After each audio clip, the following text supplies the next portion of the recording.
The main things that I'm interested in is homelessness, as it's happened to me several times. So I don't see problems, I just see a question without an answer. So that's been a big part of my story. So I've always been like a bit of a free spirit. So when I was young, I used to go away from home for a long period of time and not come back and stay with friends and things like that. And then more recently, when I was, it was in 2022, I become homeless. I had a business down south doing Jamaican food. And basically, I was in a relationship that didn't work out. So after 15 years, I walked away from my mortgage, my relationship. My business got closed down because the person who was renting me the land decided to develop it. Yeah. So after spending 3 years building it up and getting it up to a high standard, 3 years of building it and 3 weeks to take it apart. So came to Sheffield and unfortunately became homeless and had to sleep in my allotment. Not this one, it was another one. I was in a group called Men Up North. So they had an allotment, and because of... So how did you contact them, or did they contact you? So it was a family member who I was staying with at the time. They used to attend the group. So basically, because I used to do some landscaping and gardening and bits and pieces of handyman work, I said to them that I would make a shed for them in their allotment and started clearing the place up. Because there was a lot of interest in the place in the beginning, but allotment is not easy. People think, I'll just set it up and but it's a lot of hard work. So I built the shed, and when I had nowhere to go, it was kind of, how do I explain it?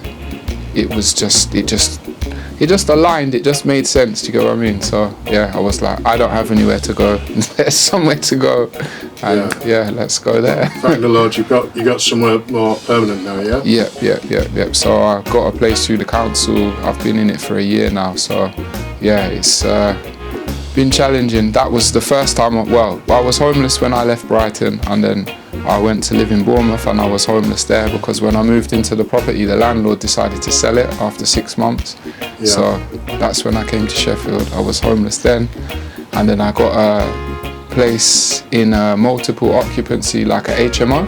Yes. And because I was still doing my food business, my rent went back, and I went away for a week to go down to Brighton to do a music performance. And when I came back, the landlord had thrown all my stuff in the shed in the garden and changed the locks to the property. So that was the 4th time.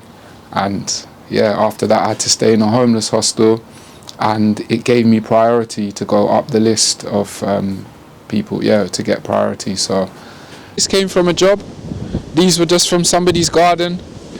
All of this was from building site. The hoardings, these were all roofing joists from somebody's house that I saw when I was driving, and all of the structures has been built out of them. The planter beds have been built out of it, where the raspberries are, everything. My little tree house, made from pallets. Same again, all of this timber that this is made of was all from site as well. UPVC door off Marketplace, it's all from the site, man. Literally everything. All of this timber as well, the whole lot. And this is all the smoking timber for the barbecue, so that when I do my jerk chicken, you got the smoking chips in there, Yeah, the council gave me my property, and here we are today. So I've spent a lot of time working with people on the streets. I've had some experiences myself. I've had a career running homeless units and drug and alcohol support units. So I know that it's a dog-eat-dog world when you're in that homes and multiple occupation, isn't it? So you're either going to be a victim or a predator in one of them. Basically. But hopefully you walk a fine line in between the middle. Yeah, so with the HMO, that was a horrible place to live. Because the landlord was like a sham landlord. He's been taken to court and he got found guilty of illegally evicting me, so it's not just me having an opinion about it, it's genuinely what happened.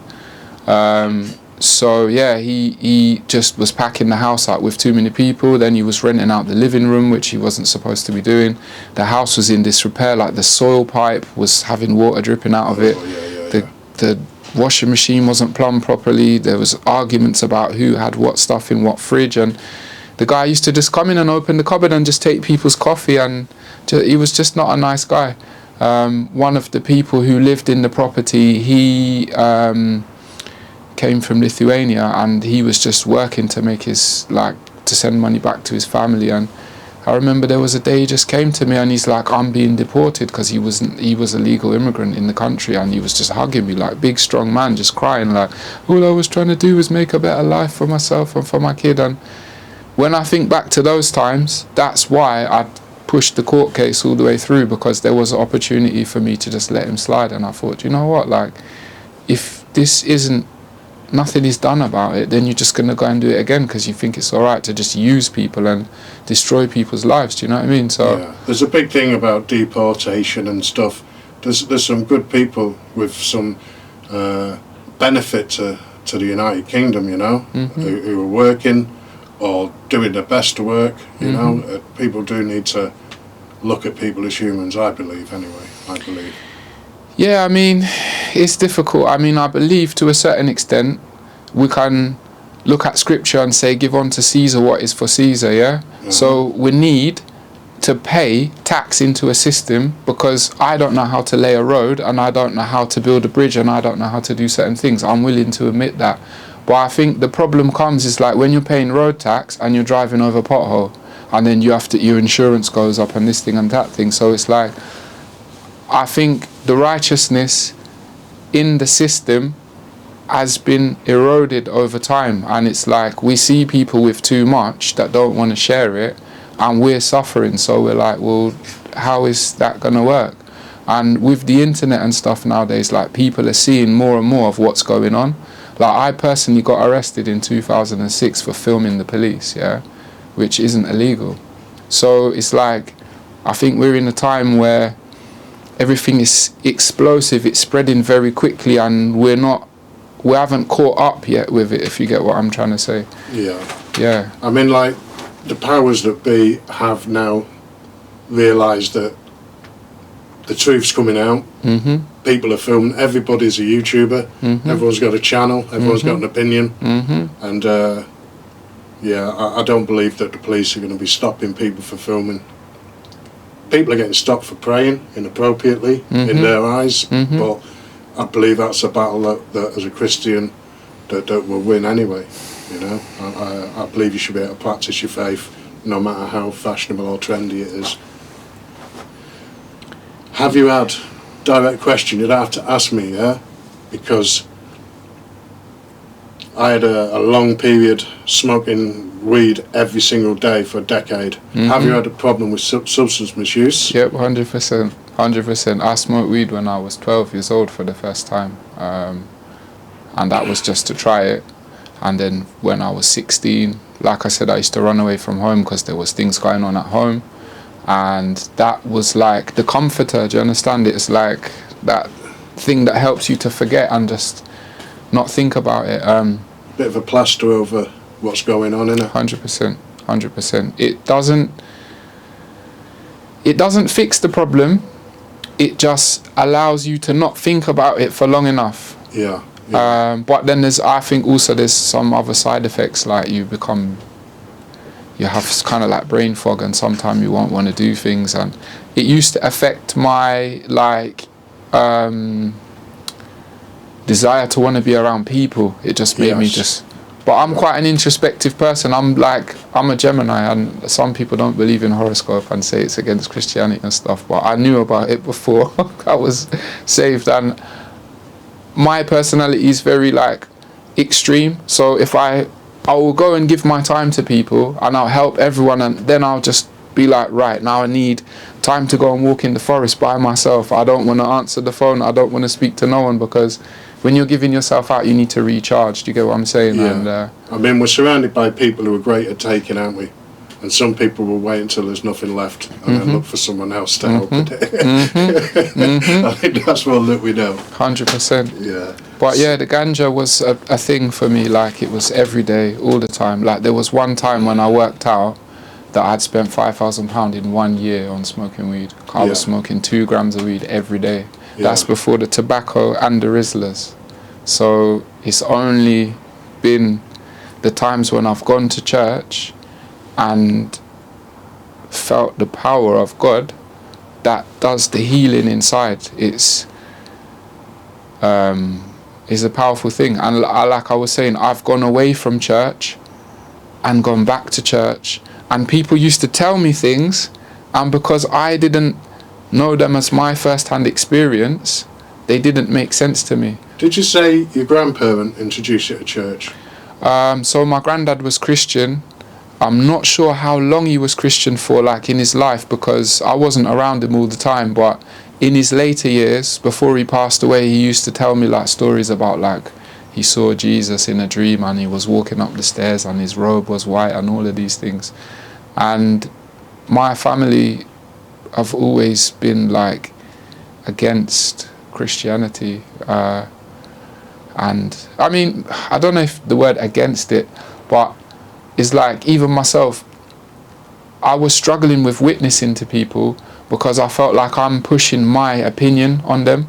Yeah, but then I'm going through all of these different things in my mind. Like in the Bible it says once everybody in the world has heard the gospel, then Jesus can come back. So the quicker that the good news is spread, the better for everyone in essence. Do you get what I mean? But I don't want to go and like give people the Bible and force. Do you get what I'm saying? I don't want to. But at the same time, in church, they even say to us, like, if you had the cure for cancer, wouldn't you want to share it with people? Do you get what I'm saying? So, yeah. I'm just trying to be used by God so that other people say, how does he have that zeal? How does that work out for him? How does he come through that thing? Do you understand? And then they will seek it off their own accord. But when I do get the chance to witness, I will witness, and I go on outreach, and I try and do as much for God and be around godly people as often as possible, because I think that we had a picture of like Christians, especially the ones that tell other people as very middle class, very well to do, very high up in society, got power and money, and the reality is everyone that Jesus spoke to, if you know his story, was the people without, you know, the people with leprosy.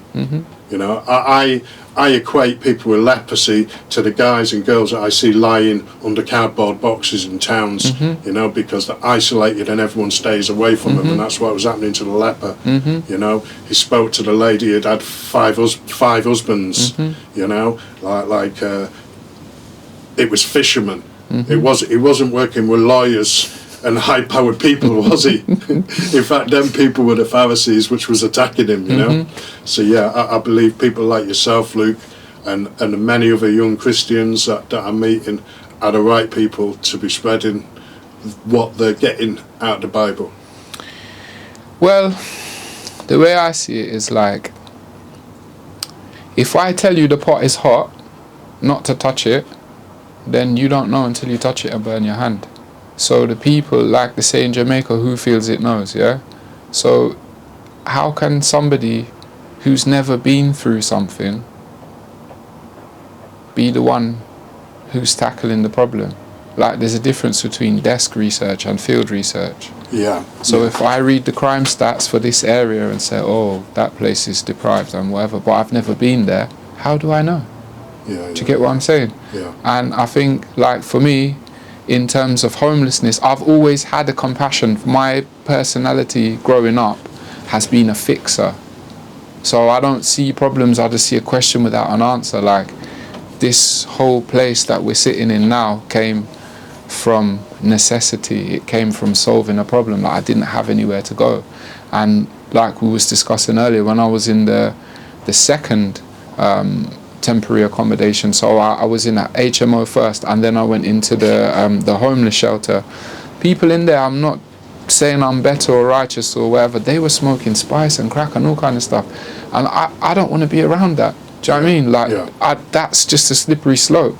So I would come here and I'd use my tools and I'd spend my time doing something to keep my mind active. Do you get what I'm saying? So I've seen from my own experience what can happen when one gives up on oneself. Do you understand? And I think we all owe it to ourselves to be better and do better. Do you know what I mean? The world could be so much different from how it is, but it's just, yeah. And like I said, the example, because I can tell you testimony after testimony, like things that have happened, and it would be worthy of me going and, like it says in the Bible, smoting that person, but I just held my corner and let God do the work, and it will always be better to just let it be done. Obviously, there's a time to defend yourself and do what you have to do, but yeah, been a Christian man.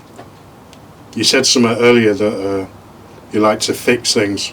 Now, I believe as a man and as a Christian, we're supposed to be able to fix problems. We're not supposed to just understand and get all emotional about problems. Emotional men are very dangerous. They turn into like school shooters, and you know. Yeah. So emotional men are dangerous. I mean, we have to understand people with emotions. You know, our children, our wives, you know, our partners. But we should be fixers. You know, and as a Christian man, you're never going to be a weak man. You know, the men in the Bible were strong, masculine men. You know, they knew what they were, and they knew sort of like what their role was in the world. 100%. I think, yeah, like you say, you've got to like understand your emotions, but like it's like the weather, really. Emotion is like the weather. It passes, it comes, and it goes. Do you know what I mean? So like you've got to. So let's say, for example, yeah, I run a business, and the order doesn't turn up, and I say, oh no, everything's wrong, and blah blah blah. Like in your head it is, but the people who come in to buy your product, like they're not. Yeah, they're not interested in that, innit? So yeah, just. So your role is a fixer. Yeah, to you just get Plan B rolling. Exactly. Yeah.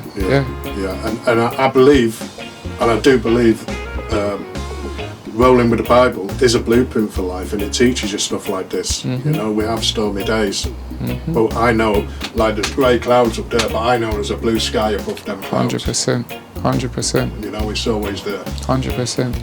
And the God of the universe doesn't give up on us, so like we shouldn't give up on ourselves, because then it's an insult to creation. Like I'm speaking like I'm righteous now, and you might find me in 2 weeks like, oh, this thing, that thing, blah blah blah. But whether I'm happy or sad, there's still a God.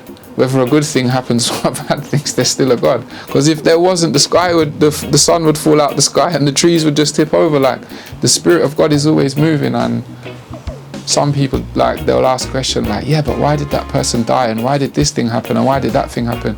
But people don't understand. Like, I always give this example. I'm like, when I used to live at one house, I used to have a bird feeder, and I used to put seed out for the birds, and the birds would come. And one day there was no seed there, and the birds are coming to the window looking like, where's the food, looking at me, and they're all gathering and like, where is it? So in my head I'm like, you don't know what road tax is, you don't know what insurance is, you don't know what going to have to buy food from the shop is. So their understanding is on their level, they just come there for the food. But me, as the provider of the food, I've got my own things to do, which are beyond their comprehension. So if we put that onto God and say the same thing, like we just come for the, oh, where is the, but we don't understand what God is doing. Like we, as a human, it's past our understanding. Do you get what I mean? Yeah, he's having to keep it all together, isn't he? You know? Yep.